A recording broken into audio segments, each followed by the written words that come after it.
1 തിമോഥെയോസ് അധ്യായം 3.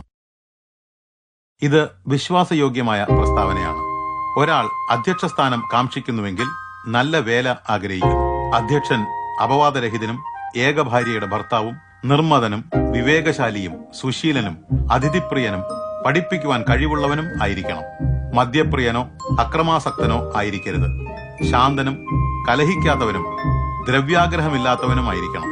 കുടുംബകാര്യങ്ങൾ നന്നായി നോക്കുന്നവനും മക്കളെ പൂർണ്ണ ഗൗരവത്തോടെ അനുസരണത്തിൽ വളർത്തുന്നവനും ആയിരിക്കണം. സ്വന്തം കുടുംബം നിയന്ത്രിക്കുവാൻ അറിയാത്തവൻ ദൈവസഭയെ എങ്ങനെ പരിപാലിക്കും? നിഗളം ബാധിച്ച് പിശാചിനുണ്ടായ ശിക്ഷാവിധിയിൽ വീണുപോകാതിരിപ്പാൻ അയാൾ പുതുതായി വിശ്വാസത്തിലേക്ക് വന്നവനും ആയിരിക്കരുത്.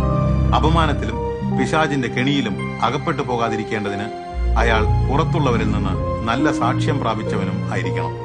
ശുശ്രൂഷകരും അതുപോലെ തന്നെ ബഹുമാന്യരായിരിക്കണം. വാക്ക് മാറുന്നവരോ മദ്യാസക്തരോ ദുർലാഭമോഹികളോ അരുത്. നിർമ്മല മനസാക്ഷിയിൽ വിശ്വാസത്തിന്റെ മർമ്മം സൂക്ഷിക്കുന്നവരായിരിക്കണം അവർ. അവരെ ആദ്യം പരീക്ഷിക്കണം. കുറ്റമറ്റവരെന്ന് കണ്ടാൽ അവർ ശുശ്രൂഷകരാകട്ടെ. അതുപോലെ തന്നെ അവരുടെ ഭാര്യമാരും ബഹുമാന്യരായിരിക്കണം. അവർ ഏഷണി പറയാത്തവരും സംയമശീലരും എല്ലാറ്റിലും വിശ്വസ്തരുമായിരിക്കട്ടെ. ശുശ്രൂഷകർ ഏകഭാര്യയുടെ ഭർത്താക്കന്മാരും മക്കളെയും കുടുംബത്തെയും നന്നായി പാലിക്കുന്നവരും ആയിരിക്കട്ടെ.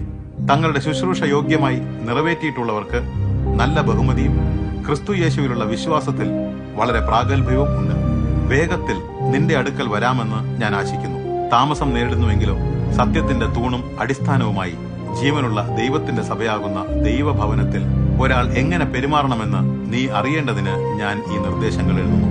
അവിടുന്ന് ജഡത്തിൽ വെളിപ്പെട്ടു, ആത്മാവിൽ നീതീകരിക്കപ്പെട്ടു, ദൂതന്മാർക്ക് പ്രത്യക്ഷനായി, വിജാതീയരുടെ ഇടയിൽ പ്രസംഗിക്കപ്പെട്ടു, ലോകത്തിൽ വിശ്വസിക്കപ്പെട്ടു, തേജസ്സിൽ എടുക്കപ്പെട്ടു. ദൈവഭക്തിയുടെ ഈ മർമ്മം സർവസമ്മതമാം വിധം മഹത്വമുള്ളതാണ്.